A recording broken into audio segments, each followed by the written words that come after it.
Well,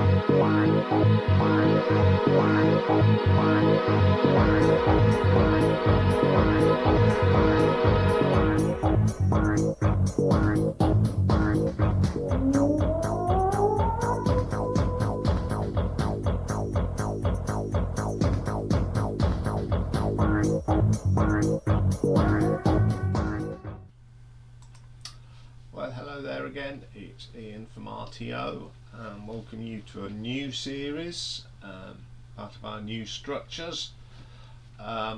Mondays is also going to be the classic album day, where we look at those classic albums from years gone by. I'm actually starting with one of my favourite albums of all time. It's one of my favourite books of all time. We're talking about Jeff Wayne's War of the Worlds, book written by H.G. Wells, first published in 1912. There's been a few radio dramas, some pretty naff films, but I love this, and I've loved it from the moment it came out. I sort of got this, well, my dad did, loved it. And then I read the book, and it's been a love affair all along. It's still in the style of progressive rock, so that's always a good start.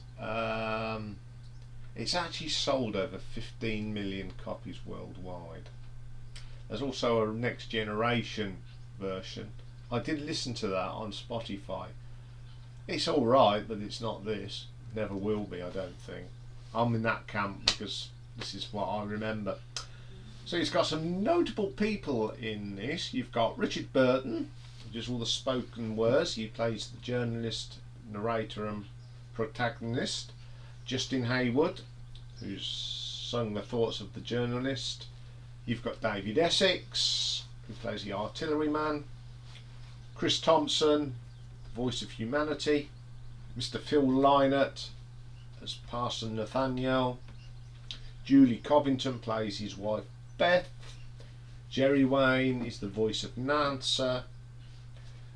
And what a thing. And then some of them, you've got some great musicians on here. You've got Chris Spedding, Herbie Flowers from Blue Mink and Sky.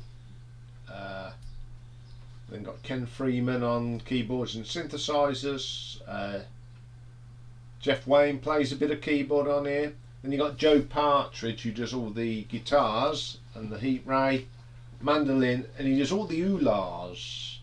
And we've got Barry Morgan, Barry D'Souza, Roy Jones, Rory Cooper, Paul Vigras, Gary Osborne, and Bill Lawry as well.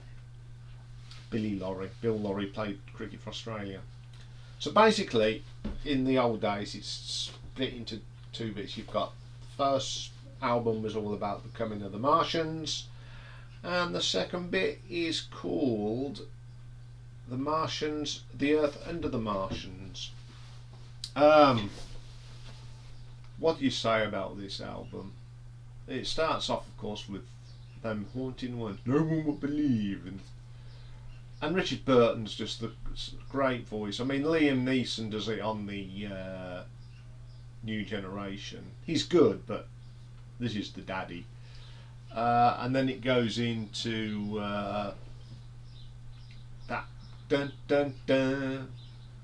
Great opening, great song. And apparently, some pressings, the Eve of the War was actually put down as the Eye of the War. So if you've got a copy of that, you've got a rare bit of rocking horse doo-doo. I just love this song, and the chances of anything coming from Mars are 1,000,000 to 1. And I just like the narration Burton does over the song. Absolutely brilliant, brilliant piece of music. Then we get the second bit, the Horsell Common and the Heat Ray. I love this. I love that opening bass from Herbie Flowers. That boom, boom, boom, boom, boom, boom, boom, boom, boom, boom, boom, boom, boom. And then you get the death ray, and brilliant. And the story starts to revolve, and But it's not just an album to listen to, it's a story as well. It's terrific. And then we get the first appearance of David Essex as the Artilleryman,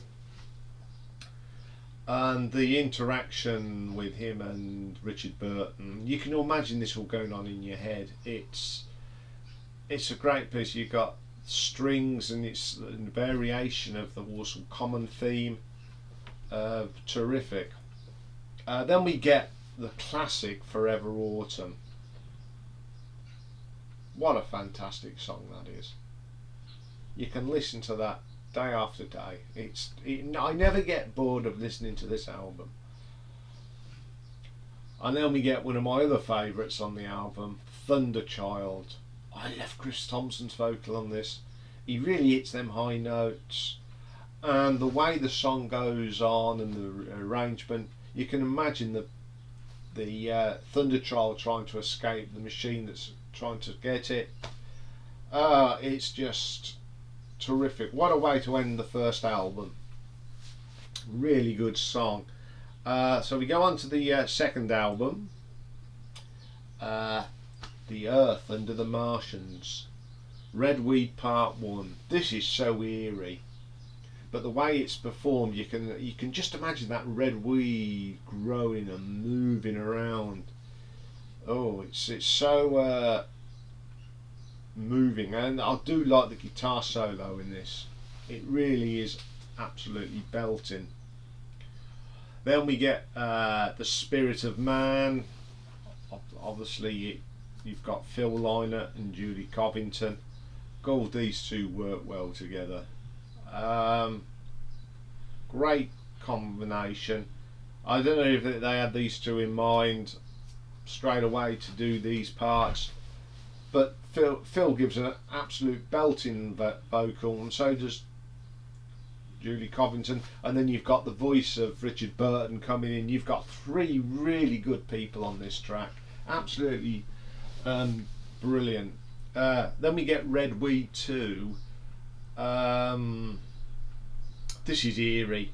This is the bit, if you remember, where the preacher is taken away and the journalist comes out of his dark hole, and how he describes everything, and the music just fits what he's saying. It's just unbelievable. Then we get Brave New World with David Essex. The Artilleryman's got ideas of Grand Illusion here to build a city under the ground. I think what makes me laugh is the bit where he says they can build trains to the coast. I mean, if you're living underground, you're not going to see the coast, are you? I think he got a little bit carried away. Great song though, great performance. I do like the bit though where he's digging, and then after a few digs he stops for champagne. Awesome track, and brilliant. Then we get another dramatic piece, Dead London. That piano and Burton talking over it. It is quite moving. And then towards the end, obviously, you get the machines dying, and that oolah, the dying oolah, it's haunting. I remember listening to it as a youngster, and it was quite scary, but a really good track. Then we get the Epilogue. This is an upbeat that incorporates that main Eve of the War film theme. Really good. And then you get that little bit at the end, the Epilogue Part 2, where they got NASA, which is I think it's Jeff Wayne's son or his brother or something, I don't know, someone in the Wayne family, and it's a Skatesco, and he's contacting all the stations and they're dying, and I just love, and then you get the heat ray, and then all of a sudden it ends, just ends. It is one of my favourite all-time albums of all time, without a doubt, and of course it's going to get an RTO ranking of 10 out of 10 for its sheer brilliance. As I've said, I've loved the War of the Worlds,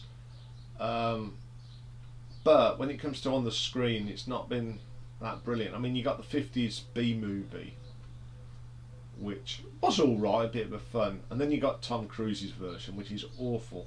I went to the cinema expecting to see something really good, and you don't.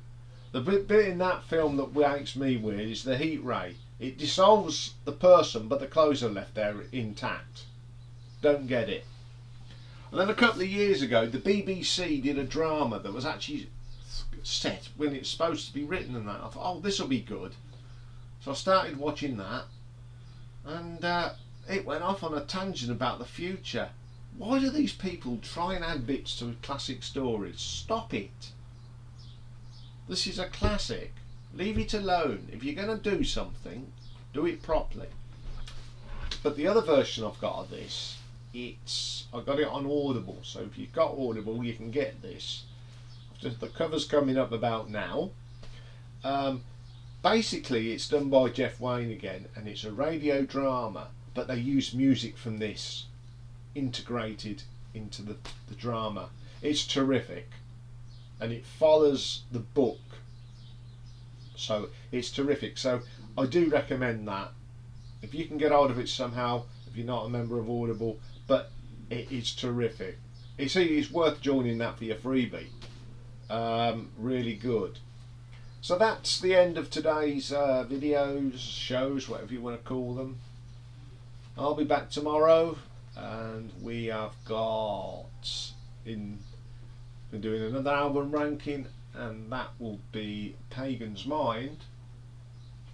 And then we've got a retro ranking. Susie Quattro has been really popular, so we're going to keep in that vein from that sort of time. We're going to do Mud. So there's some great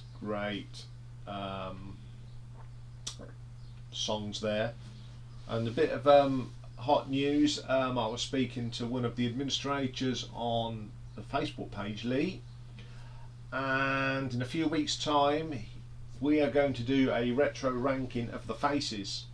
He's going to pick his top 10 singles, and I'm going to pick my top 10 singles. So we're going to have a guest in a few weeks' time, my good friend Lee, and that should be good. So pencil that one in if you're a Rod Stewart Faces fan. That's a show for you. So I'll see you all tomorrow. Have a great Monday and take care.